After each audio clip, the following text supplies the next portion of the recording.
Bab 1, Malam yang penuh gairah. Turun dari tempat tidurku.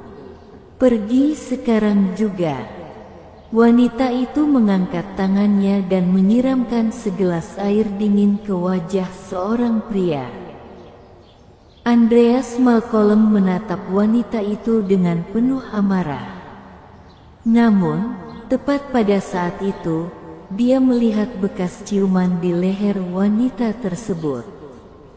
Andreas langsung menelan kembali kata-kata yang hampir dia lontarkan. Sejak keluar dari militer, Andreas bekerja sebagai sopir pribadi. Wanita yang ada di depannya saat ini adalah klien Andreas. Semalam, wanita itu mabuk berat dan menginap di villa pribadi yang sangat mewah. Saking kayanya, wanita itu bahkan mengendarai Porsche Cayenne. Mengingat status sosial mereka sekarang, sepertinya tidak mungkin Andreas bisa bertemu dengan wanita itu. Namun, takdir punya rencana lain. Sebelum Andreas bisa mengingat apa yang terjadi semalam, sebuah tamparan mendarat di wajahnya. Merasa jengkel karena sudah terlibat dalam masalah ini, Andreas tak bisa menahan diri dan bertanya dengan nada marah, "Kenapa kamu memukulku?" Wanita itu mengulangi ucapannya, "Aku bilang pergi dari sini, apa kamu tidak dengar?" Andreas mengerutkan kening. Lalu bagaimana dengan kejadian semalam? Apa kita harus berpura-pura bahwa semua itu tidak pernah terjadi? Wanita itu mengangkat alisnya dengan angkuh, wajahnya dingin dan penuh penghinaan. "Apa, kau mau aku bertanggung jawab?" Andreas mengangguk. Tentu saja tidak ada yang menginginkan ini, tapi bagaimanapun juga, aku seorang pria. Wanita itu langsung menyela dengan nada meremehkan, "Pria? Jadi apa? Dengarkan baik-baik, namaku Tina, wakil presiden Grup Tang. Gaji bulananmu sebagai sopir bahkan lebih rendah dari sopir pribadiku. Apa yang akan kau tanggung jawabkan?" Andreas tertegun sejenak, lalu tersenyum pahit. Wanita itu benar. Tidak peduli betapa gemilangnya masa lalu Andreas, sekarang dia hanyalah seorang sopir biasa. Masa percobaannya bahkan belum selesai. Jika bukan karena kebutuhan uang yang mendesak, dia tidak akan bekerja siang malam dan terlibat cinta satu malam dengan wanita seperti Emma. Sebelum Andreas sempat menjawab, Emma menundukkan kepalanya dengan ampuh dan menarik selimut dari tempat tidur. Udara dingin langsung menerpa wajah Andreas, membuat pria itu buru-buru menyelimuti dirinya sambil mengumpat, "Kamu gila, ya?"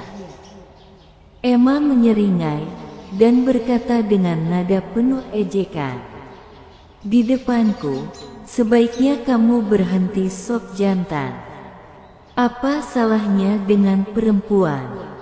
Apa kami harus tunduk pada kalian, laki-laki? Tidak akan pernah. Tidak seumur hidup. Aku, Emma Golding, tidak akan pernah tunduk pada siapapun." Emma langsung membuka dompetnya dan melemparkan setumpuk uang 100 ribuan ke arah Andreas. Gerakannya tampak santai, seperti memberi sedekah kepada pengemis. Andreas merasa terhina, suaranya menjadi lebih dalam. "Apa maksudmu dengan ini?" Emma menjawab dengan nada dingin, "Kamu sudah mengantarku dan aku membayarmu. Itu upahmu, ada masalah?" Andreas tidak tahan dengan sikap superior wanita itu. Dengan kesal, dia berkata, yang bertanggung jawab membayarku adalah perusahaan ojek daring. Andreas segera bangkit dari tempat tidur dan mengenakan pakaiannya di hadapan Emma, seolah ingin membalas dendam. Dia bahkan tidak berusaha mengenakan pakaian di tempat lain, seakan-akan Emma tidak ada di sana. Namun, Emma tetap tenang. Perusahaan ojek daring membayar jasamu mengemudikan mobil. Tapi, aku membayarmu untuk jasa yang lain.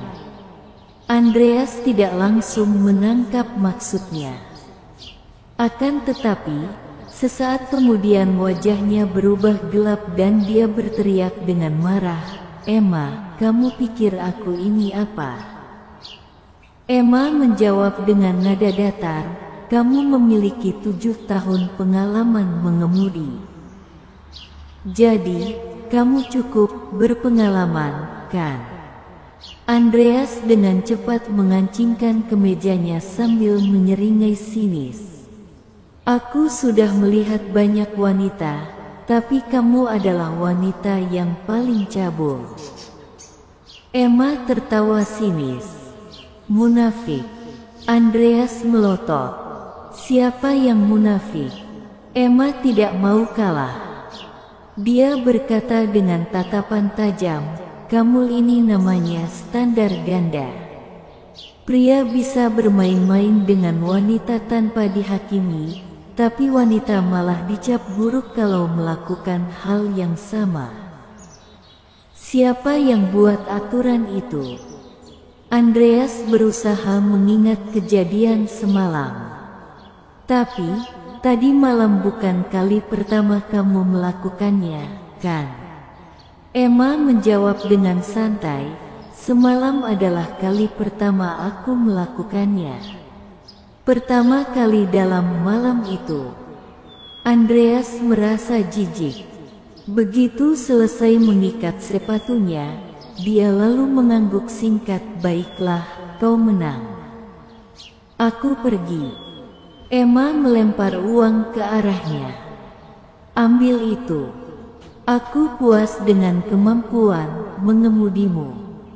Lain kali akan kutelepon lagi." Andreas berusaha menjaga harga dirinya. Dia menjawab dengan nada dingin, "Tadi malam itu cuma uji coba, gratis." Setelah menyelesaikan ucapannya, dia pergi meninggalkan villa. Begitu pintu tertutup, notifikasi muncul di ponselnya. Sebuah rating 1 bintang dengan alasan, "Bau badan pengemudi." Andreas menatap lantai 3 villa tersebut, lalu mengumpat dalam hati. Perempuan itu pasti sengaja memberinya penilaian buruk. Begitu Andreas pergi, sikap kuat Emma langsung luntur. Tubuhnya lemas dan kakinya terasa sakit. Setiap detail kejadian semalam terus menghantuinya. Saat menarik selimut, matanya tertuju pada noda merah mencolok di spray, kontras dengan kamarnya yang biasanya bersih. Giginya terkatup, tangannya mengepal dan wajahnya pucat pasi. Air matanya hampir tumpah, tapi ia berusaha menahannya. Emma nyaris tidak bisa mempercayai bahwa dalang di balik semua ini adalah sahabatnya sendiri, seseorang yang tumbuh besar bersamanya dan telah dia anggap seperti saudaranya sendiri. Jika saja minumannya tidak dicampuri sesuatu tadi malam, bagaimana mungkin Emma, seseorang yang menjaga kesucian selama lebih dari 20 tahun, bisa begitu mudah menyerahkan dirinya kepada seorang sopir yang bahkan namanya saja tidak dia ketahui. Pandangan Emma tertuju pada jam dinding, hatinya berdesir.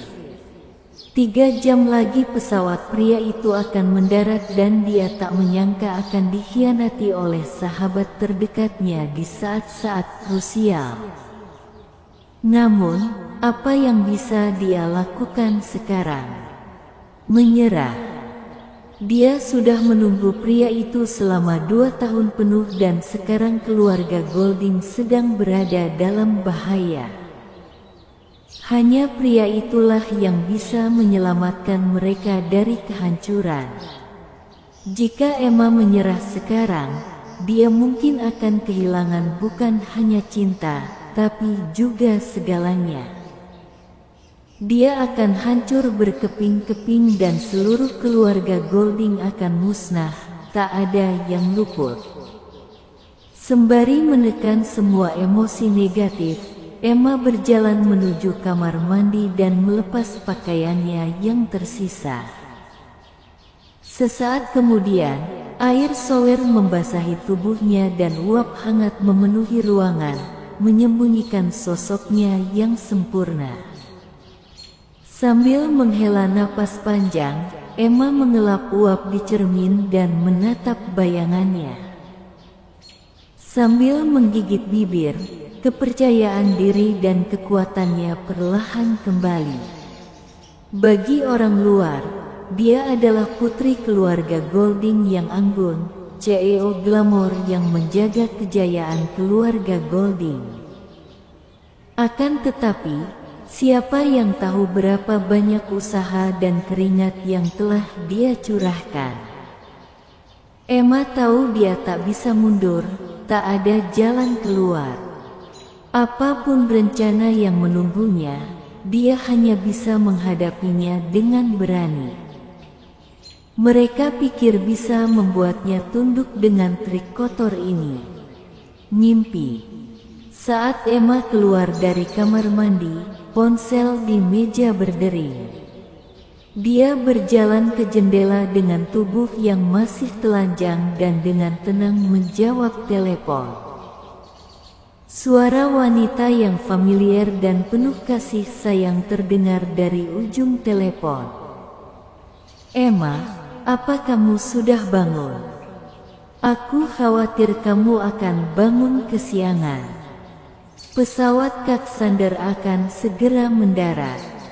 Jangan lupa pakai baju yang bagus, aku akan menjemputmu. Emma menolak.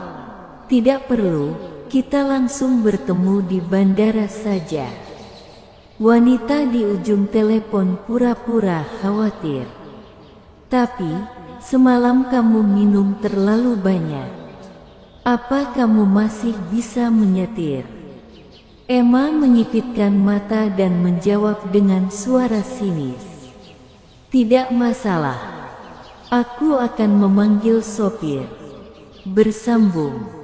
Bab 2, lekukan tubuh yang menawan. Andreas, sebenarnya kamu masih niat bekerja tidak sih? Ini sudah review negatif ketiga kalinya selama masa percobaan. Mendengar suara histeris di ujung telepon, Andreas dengan sabar menjelaskan, Pak, kali ini benar-benar bukan salah saya. Pria itu memotong, bukan salahmu. Jadi kamu menyalahkanku. Aku tidak peduli alasannya. Cepat cari cara untuk membuat pelanggan ini mengubah ulasannya. Kalau tidak, kamu tidak usah lanjut bekerja.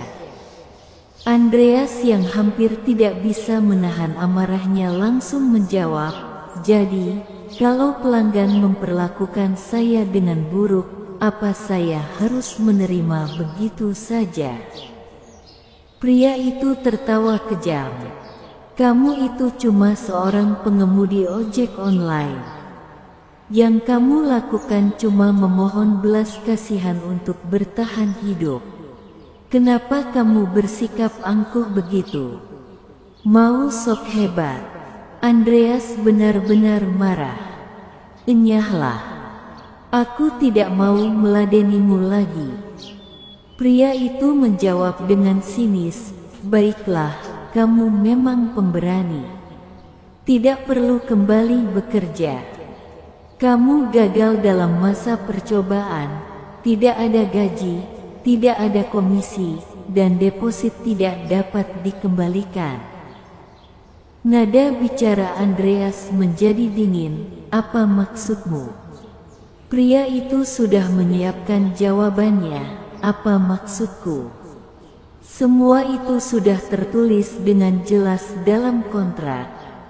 Aku bahkan belum menuntutmu atas penilaian buruk yang diberikan pelanggan kepada platform kami. Sekarang terserah kamu mau apa. Saat panggilan telepon berakhir dengan sinyal sibuk, kemarahan Andreas meledak. Setelah bekerja keras, bangun pagi dan tidur larut malam sebagai pengemudi selama sebulan, tidak hanya dia tidak mendapatkan apa-apa, tetapi dia juga kehilangan deposit sebesar 40 juta.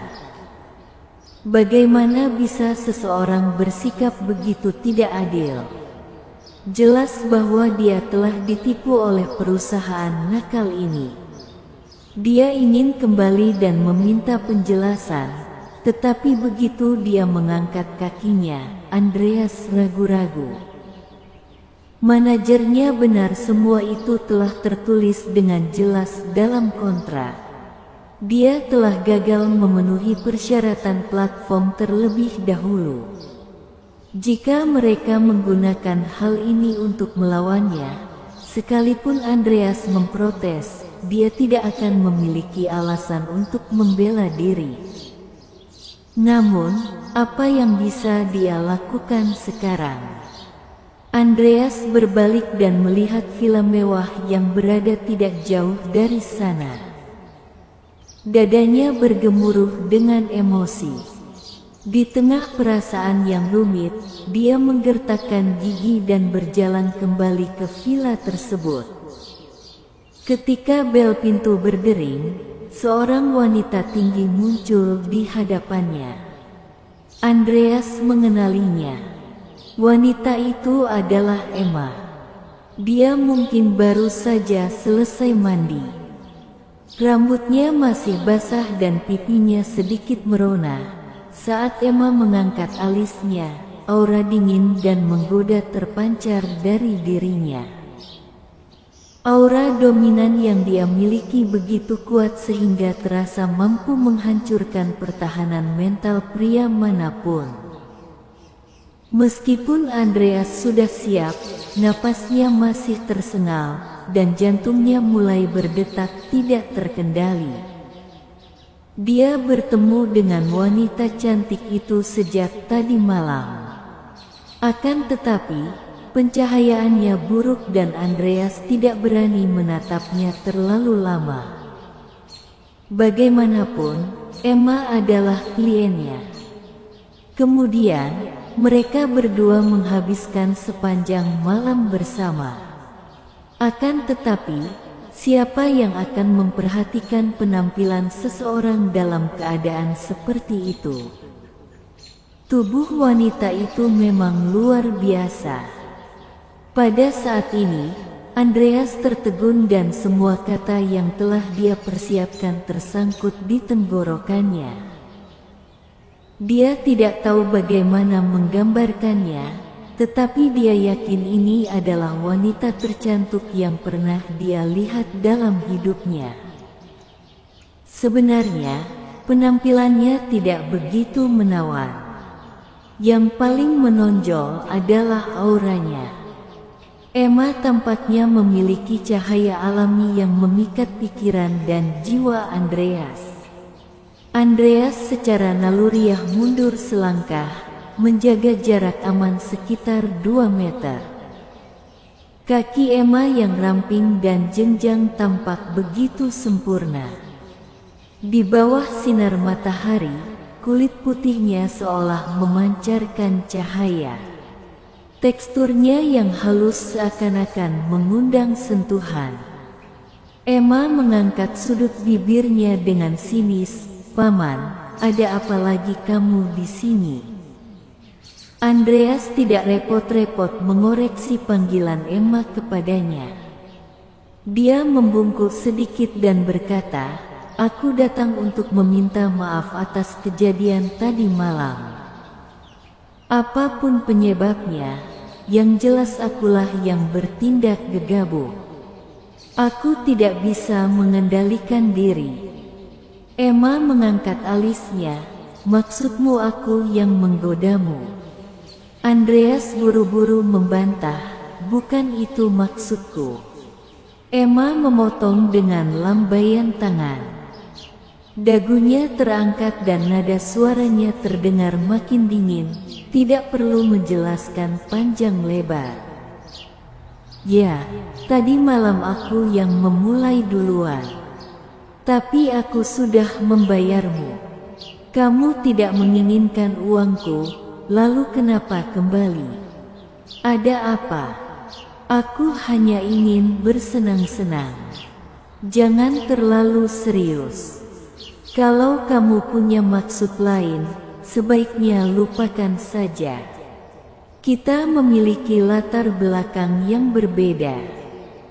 Kalau saja aku tidak mabuk dan sedang kesal tadi malam, orang sepertimu bahkan tidak akan punya kesempatan untuk mendekatiku. Lagi pula, kalau kamu pikir kejadian tadi malam memberimu hak untuk mengancamku atau meminta lebih, sebaiknya pikir ulang. Karena kalau kamu berani, itu akan berakibat buruk bagimu. Mendengar nada bicara Emma yang sinis, Andreas merasa bersalah. Suaranya menjadi lebih lembut dan sikapnya melunak. Kamu benar. Aku hanya seorang pengemudi ojek online. Aku hidup seadanya dan tidak bisa menjanjikan apa-apa padamu. Aku juga tidak layak untuk berinteraksi denganmu, Bu Emma. Tapi aku cuma ingin mengatakan, kalau kamu butuh bantuan. Emma memotong dengan tegas, aku tidak butuh bantuan apa-apa. Andreas menghela napas dan berkata, baiklah. Kalau begitu, bisakah kamu menghapus ulasan negatif tentangku di aplikasi? Emma terkejut, ulasan negatif. Andreas menjelaskan, ya, karena ulasan negatif darimu, aku bisa saja dipecat. Emma tersenyum sinis. Jadi, kamu datang ke sini hanya untuk memintaku menghapus ulasan itu. Andreas mengerutkan kening. Mari kita perjelas. Pekerjaan ini sangat penting bagiku saat ini. Saat Emma membalikkan rambutnya, aroma parfumnya yang lembut memenuhi udara, semakin menonjolkan pesonanya. Hanya itu? Tanyanya. Andreas mengangguk. Ya, hanya itu. Emma menatapnya dengan ekspresi dingin. Kalau begitu, kamu bisa pergi. Sesaat kemudian, Emma membanting pintu dengan keras hingga hampir mengenai hidung Andreas. Pria itu mengumpat dalam hati. Berdebat dengan wanita keras kepala memang sangat sulit. Andreas sudah tahu bahwa wanita itu akan menolak, tetapi dia tetap merasa kecewa. Ulasannya belum dihapus. Apakah Andreas masih bisa mempertahankan pekerjaannya?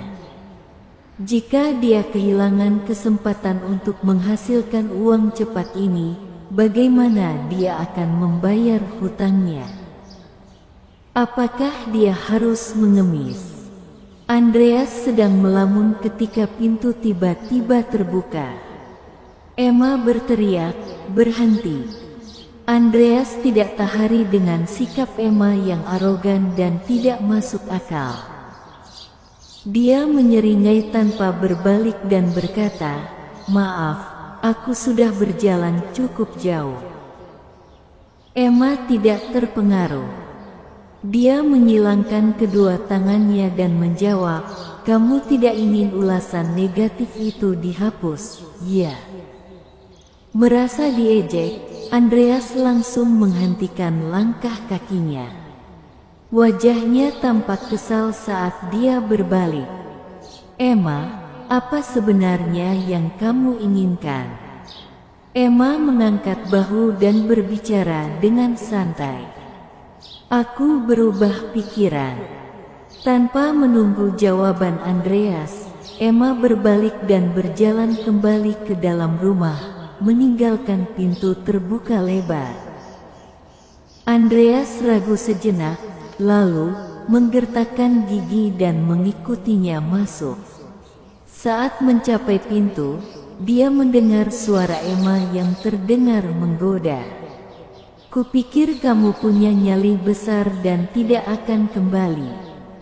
Andreas menatapnya, memperhatikan Emma yang dengan anggun menyelipkan kakinya ke dalam sepatu hak tinggi.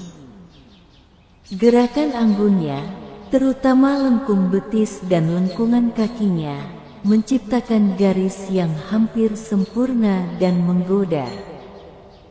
Sebuah pemandangan yang sangat menarik perhatiannya. Andreas buru-buru mengalihkan pandangannya dan berkata dengan nada mengejek diri sendiri, "Aku tidak sepertimu, CEO yang angkuh. Aku hanya seorang pengemudi ojek online. Tahukah kamu bahwa karena ulasan negatif impulsifmu tadi malam, aku mungkin kehilangan semua usahaku bulan ini?" Emma berdiri dan menyesuaikan gaunnya di cermin. "Aku tidak tahan dengan orang sepertimu, selalu mengeluh tentang masalah kehidupan. Dengarkan baik-baik, tidak ada orang yang mendapatkan sesuatu tanpa usaha.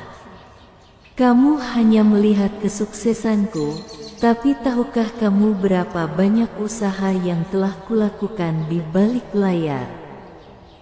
Adapun ulasan negatif itu, tidakkah kamu tahu mengapa aku memberikannya padamu?" Andreas tidak segera menjawab, "Kenapa?" Emma ragu-ragu, tidak bisa mengucapkan pikirannya. "Kenapa kamu tidak?" Pada saat ini, ekspresi malu dan marah melintas di wajahnya. Kemudian, dia tiba-tiba mengangkat tangannya dan hendak menamparkan Andreas. Andreas tidak mengerti maksudnya. Akan tetapi, dia secara naluriah meraih pergelangan tangan Emma tepat waktu. "Emma, jangan kelewatan." Emma berusaha melepaskan diri dan menginjak kaki Andreas dengan sepatu hak tinggi. Andreas meringis kesakitan dan wajahnya tampak berkerut. Wanita ini seperti landak. Tentu saja Andreas ingin membalas. Akan tetapi, ketika dia bertemu dengan mata Emma yang cerah dan teguh, semua amarahnya lenyap seperti gelombang pasang. "Baiklah, cepat katakan, apa yang harus aku lakukan agar kamu mau menghapus ulasan negatif itu?" Emma melempar kunci mobil ke arah Andreas dan berjalan keluar villa tanpa menoleh ke belakang. Andreas mengikutinya. "Apa maksudmu?" Emma menjawab dengan nada dingin. "Bawa mobilku. Bukankah kamu seorang pengemudi? Apa lagi yang bisa kamu lakukan?" Andreas secara naluriah bertanya, "Kemana?" Emma mengepalkan tangannya sedikit dan menarik napas dalam-dalam. "Bandara Edoras." Andreas tertegun sejenak, lalu merasa. Sejak meninggalkan dunia militer, dia telah menghindari segala sesuatu yang berhubungan dengan masa lalunya. Namun, jika diingat-ingat lagi, hari ini adalah hari wanita itu kembali ke negara mereka. Bisakah Andreas menghindari wanita itu?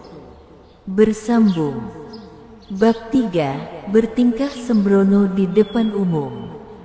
Setelah melihat keraguan di wajah Andreas, Emma mencibir tajam, kenapa? Barusan kamu sok berani dan bilang akan bertanggung jawab untukku. Sekarang kamu menyesal. Andreas bertanya dengan ragu, kamu mau menjemput seseorang? Emma menutup matanya, jangan banyak bicara. Jadi, mau pergi atau tidak? Andreas terdiam sejenak sebelum akhirnya mengalah. Aku hanya bisa mengantar sampai gerbang terminal. Aku tidak mau menjemput, tidak mau turun dari mobil, sisanya kamu urus sendiri. Emma membuka matanya dan menyindir, aku sudah sering bertemu sopir, tapi ini pertama kalinya aku bertemu sopir sepertimu. Siapa sebenarnya majikan di sini, kamu atau aku? Andreas mengabaikan ejekan Emma. Kalau tidak mau, ya sudah. Aku sudah kasih nomor kontakku. Bilang saja bagaimana aku harus bertanggung jawab, kamu bisa menghubungiku kapan saja.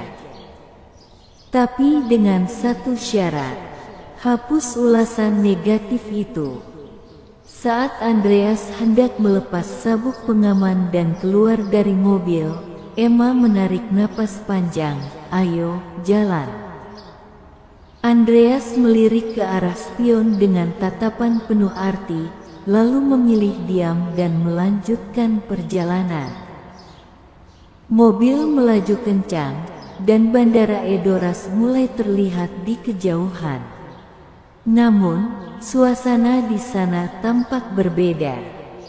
Ada sebuah acara besar yang berlangsung hari itu. Ketegangan terasa di udara, dan atmosfernya cukup menekan. Staf penjemputan bandara, bersama deretan reporter, memadati area di 3 lantai luar, menghalangi pintu masuk dan keluar. Semua kendaraan, termasuk mobil mewah, diperiksa dengan ketat, bahkan identitas pengemudinya pun dicek secara saksama. Setelah Emma menyerahkan dokumen yang diminta, seorang petugas keamanan khusus memandu Andreas untuk mengemudikan mobil menuju landasan pacu. Di sana, deretan mobil mewah terparkir dengan rapi. Orang-orang yang terlihat di sekitar hanyalah kalangan kaya dan bangsawan. Pemandangan itu begitu mencolok, bahkan membuat Emma yang biasanya percaya diri, merasa sedikit gugup. Sebaliknya, Andreas tampak tenang, seolah situasi tersebut sama sekali tidak mengusiknya. Sambil membuka cermin rias dan memoles wajahnya, Emma bertanya dengan santai, kamu tahu siapa yang sedang mereka tunggu? Tanpa menunggu jawaban Andreas, Emma langsung melanjutkan, yang mereka tunggu adalah Vivian Hart, putri tertua dari keluarga Hart di Alverton, salah satu dari 4 keluarga terkaya di negeri ini. Dia dikenal dengan julukan Putri Hart. Siapapun yang diizinkan masuk ke acara ini adalah tokoh besar di kota Alverton. Bahkan orang yang kamu tunjuk secara acak di sini pasti punya pengaruh besar yang bisa mengguncang Alverton. Andreas menoleh sedikit dan bertanya, jadi kamu di sini untuk menjemput dia juga? Emma tertegun, lalu tersenyum pahit. Aku, mana mungkin aku punya kualifikasi seperti itu? Keluarga Golding hanyalah keluarga kaya biasa di Donghai. Di lingkaran orang kaya ini, aku, Emma Golding, bahkan tidak pantas mengangkat sepatu Putri Hart. Andreas mengerutkan kening. Kenapa kamu memberitahuku semua ini? Emma menjawab dengan santai, orang yang akan aku jemput di bandara nanti adalah Sander, cucu tertua dari keluarga Vanderbilt. Dia tunanganku. Keluarga Vanderbilt adalah rekan dari keluarga Hart. Jadi, kamu bisa bayangkan sendiri seberapa pentingnya posisi Sander. Andreas mengangguk, lalu berkata dengan nada penuh sindiran, "Aku mengerti. Aku ini cuma seorang sopir. Mana mungkin aku berani menyinggung orang-orang hebat dalam hidupku." Emma menghela napas lega, tetapi nadanya tetap dingin dan tajam. "Selama kamu paham, jangan sampai cerita tadi malam keluar ke siapapun. Tidak peduli siapa yang bertanya, pura-puralah tidak tahu apa-apa. Kalau sampai bocor, kamu bahkan mungkin tidak sadar bagaimana kamu akan hancur." Andreas mendengar sesuatu yang janggal dan bertanya dengan nada waspada, "Jadi, ada sesuatu di balik kejadian tadi malam?" Emma tersenyum sinis, lalu menjawab dengan nada menusuk, "Apa menurutmu itu kebetulan? Sekalipun aku benar-benar mabuk dan kehilangan akal, kenapa aku harus memilih orang sepertimu, sopir yang tiba-tiba masuk ke tempat tidurku? Meskipun aku bukan putri Hart, aku tetaplah Emma dari keluarga Golding dengan aset lebih dari 200 miliar. Apa kamu pikir orang seperti kamu punya hak menyentuhku?" "Bagaimanapun," lanjutnya dengan nada tajam, "setelah urusan hari ini selesai, aku akan memberimu 2 miliar secara tunai. Ambil uangnya, tinggalkan Alverton, dan jangan pernah muncul di depanku lagi. Tapi, kalau kamu berpikir bisa memerasku dengan masalah ini, lebih baik kamu berpikir ulang.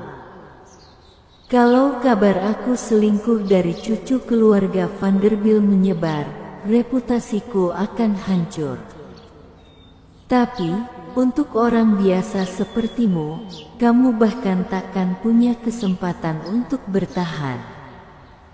Di tengah percakapannya, Emma melihat kerumunan mulai berkumpul di kejauhan. Emma menarik cermin riasnya dan memperingatkan Andreas dengan serius, "Tetap di dalam mobil. Kalau ada yang bertanya, bilang saja kamu sopirku, tidak lebih." Saat Emma hendak keluar, Andreas tiba-tiba berkata, "Tunggu sebentar." Emma mengangkat alis, tampak tidak sabar. "Apalagi sekarang?" Andreas menatapnya dengan serius. "Aku tahu kamu tidak menyukai cucu keluarga Vanderbilt itu. Kalau memang kejadian tadi malam adalah jebakan, mereka pasti sudah punya rencana lanjutan. Bahkan kalau aku menyangkal segalanya, hal itu cukup untuk menimbulkan desas-desus yang akan menyebabkan keributan besar. Di zaman ini, hanya dengan sedikit gosip, seluruh Alverton akan geger. Bagiku ini tidak masalah, tapi kamu, bagaimana kamu bisa menghadapi publik setelah ini?" Emma terdiam sejenak, wajahnya berubah muram. "Lalu, apa yang bisa kulakukan?" tanyanya lemah. Andreas menjawab tegas, "Pergilah dari sini. Hari ini jangan muncul di tempat ini. Kalau kamu tidak ada, mereka tidak akan punya bahan untuk melancarkan serangan." Emma tertawa sinis. "Dasar bodoh." Namun, Andreas tidak tinggal diam. Dengan nada marah, dia berkata, "Emma, aku tidak butuh ucapan terima kasihmu. Aku berkata seperti ini bukan karena aku mengincar uangmu, aku hanya mencoba melindungimu. Emma menatap Andreas dengan ekspresi meremehkan. Melindungiku. Siapa kamu sampai merasa punya hak ikut campur dalam hidupku? Jangan pikir hanya karena kejadian tadi malam, kamu punya hak untuk memberitahuku apa yang harus kulakukan. Hari ini adalah hari tunanganku kembali setelah 2 tahun. Aku sudah menunggunya begitu lama, tetapi sekarang, sebagai tunangannya, aku malah menghindarinya. Menurutmu, apakah keluarga Vanderbilt masih akan mengakui statusku? Tanpa dukungan mereka, apakah keluarga Golding masih bisa bertahan di Alverton? Andreas menangkap inti masalahnya. Apakali keluarga Golding sedang dalam masalah? Tanyanya. Emma tersenyum detik, matanya memancarkan kesedihan. Adikku sudah menyinggung keluarga Hart. Sudahlah, kenapa aku harus menjelaskan semua ini kepada seorang sopir? Singkatnya, lakukan saja apa yang kuperintahkan. Selebihnya bukan urusanmu dan aku juga tidak akan memperlakukanmu dengan buruk. Emma melanjutkan dengan nada tajam, Andreas, aku sarankan kamu ingat posisimu. Jangan pernah bermimpi macam-macam tentangku. Sekalipun aku, Emma, tidak bisa menjadi menantu keluarga Vanderbilt, aku tidak akan pernah menurunkan martabatku untuk seseorang sepertimu. Kamu hanya seorang sopir, jadi sadarilah tempatmu. Setelah mengucapkan itu, Emma membuka pintu mobil dan bersiap keluar. Namun, sebelum dia sempat melangkah, sebuah tangan tiba-tiba mencengkeram pergelangan tangannya dari belakang. Wajah Emma langsung berubah. Dalam situasi ini, berani sekali Andreas menyentuhnya di depan umum. Bagaimanapun, dia adalah tunangan cucu keluarga Vanderbilt. Konsekuensi dari tindakan ini bukan hanya menghancurkan dirinya, tetapi juga seluruh keluarga Golding. Sambil menoleh ke arah Andreas dan memastikan tak ada yang memperhatikan, Emma berbisik dengan nada marah, Andreas, apa kamu sudah gila? Lepaskan aku sekarang juga. Namun, Andreas mengabaikan protesnya. Cengkeramannya semakin kuat, dan dia berkata dengan suara rendah, adikmu telah menyinggung keluarga Hart, dan sekarang kamu ingin bertaruh dengan statusmu sebagai tunangan cucu keluarga Vanderbilt untuk memohon belas kasihan keluarga Hart. Itu rencanamu. Emma mencoba melepaskan diri dengan panik. Itu bukan urusanmu, bentaknya. Andreas menatapnya dengan tajam, seolah membuat keputusan besar. Mungkin tadinya ini bukan urusanku, tapi sekarang semuanya sudah jadi urusanku. Emma merasa seolah salah dengar. Dia menatap Andreas dengan ekspresi tak percaya. Apa yang barusan kamu katakan? Tanyanya. Andreas dengan tenang mengulang, aku bilang, aku akan bertanggung jawab atas apa yang terjadi tadi malam. Ini tanggung jawabku, jadi aku akan menyelesaikan masalah ini untukmu sebagai bentuk kompensasi. Emma mendengkus sinis, matanya tampak penuh ejekan. Andreas, apa otakmu baik-baik saja? Kita sedang bicara soal keluarga Hart. Apa kamu pikir kamu bisa menangani masalah sebesar ini? Andreas menarik napas dalam-dalam, tatapannya penuh keyakinan. Ya, aku bisa. Mata Emma menyipit tajam, seolah mencoba menembus niat Andreas. "Kenapa kamu melakukan ini?" tanyanya dengan nada dingin.